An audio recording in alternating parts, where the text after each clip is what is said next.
दरअसल पाकिस्तान और सऊदी अरब ने फैसला किया है जिससे दोनों देश एक दूसरे की बुरे समय में मदद करेंगे। वहीं अब पाकिस्तान के एक मंत्री का कहना है कि जरूरत पड़ी तो वह सऊदी अरब को परमाणु हथियार भी मुहैया कराएंगे। इस बयान से पूरी दुनिया में खलबली है। आखिर क्या है पूरा मामला और किस शर्त के तहत इन दोनों देशों ने इस डील को साइन किया है? इस खबर से जुड़ी पूरी जानकारी देखिए इस खास रिपोर्ट में।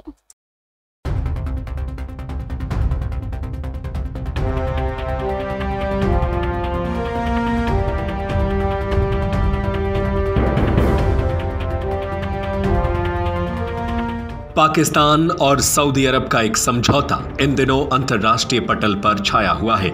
दुनिया भर के कई देश इस समझौते पर लगातार नजर बनाए हुए हैं और इसका भारत पर भी असर पड़ने वाला है। पाकिस्तान और सऊदी अरब के बीच हुए समझौते को भारत की सुरक्षा के लिए खतरे के रूप में देखा जा रहा है। इसके इतर इस समझौते को मिडिल ईस्ट में इजराइल के परमाणु हथियारों के जवाब में भी देखा जा रहा है। समझौते में कहा गया है कि किसी भी देश के खिलाफ आक्रमण दोनों देशों के खिलाफ आक्रमण माना जाएगा।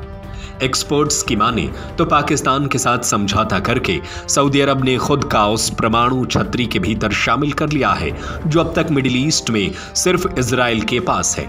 चूंकि पाकिस्तान इकलौता परमाणु संपन्न इस्लामिक देश है जिसके पास इजराइल तक मार करने वाली मिसाइलें मौजूद हैं।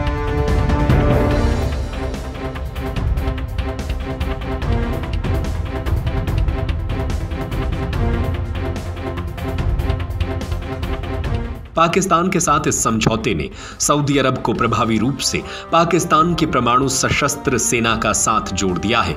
हालांकि इस समझौते की बहुत कम जानकारियां सामने आई हैं, लेकिन रियाद ने संकेत दिए हैं कि इस समझौते के तहत उसे वास्तविक सुरक्षा कवच हासिल होगा। वहीं एक्सपर्ट्स का कहना है कि इजराइल इस पर पैनी नजर रखेगा। पाकिस्तानी रक्षा मंत्री ख्वाजा आसिफ ने एक निजी न्यूज चैनल से बातचीत में बताया कि परमाणु हथियार इस समझौते के रडार पर नहीं है। उन्होंने कहा कि इस समझौते को अन्य खाड़ी देशों तक भी बढ़ाया जा सकता है।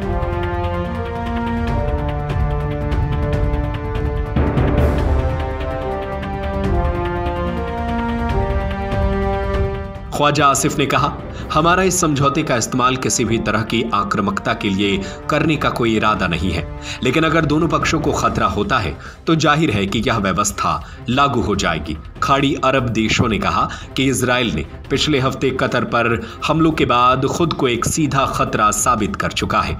सऊदी अरब ने यह भी कहा कि अगर प्रतिद्वंदी ईरान परमाणु हथियार हासिल कर लेता है तो वह भी ऐसा ही करेगा।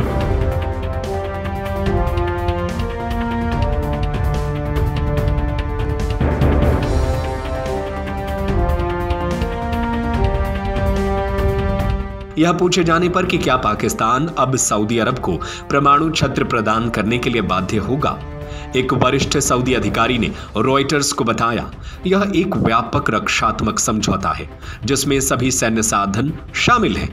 विश्लेषकों ने कहा कि यह समझौता क्षेत्र को संयुक्त राज्य अमेरिका द्वारा प्रदान की जाने वाली सुरक्षा में घटते विश्वास को दर्शाता है, यानी अमेरिका सुरक्षा मुहैया नहीं करा पा रहा है। ऐसे में अब मिडिल ईस्ट के देश अलग अलग विकल्पों पर विचार कर रहे हैं और जो संकेत मिल रहे हैं वो ये भी है कि एक दूसरे को जहां वो साथ देंगे तो इसी के अंदर पाकिस्तान का परमाणु हथियार भी आता है। तो इसमें कोई चौंकाने वाली बात नहीं है, आने वाले वक्त में सऊदी अरब के पास भी परमाणु हथियार देखने को मिले। इस खबर पर आपकी क्या राय है, हमें अपनी राय नीचे कमेंट बॉक्स में जरूर बताएं।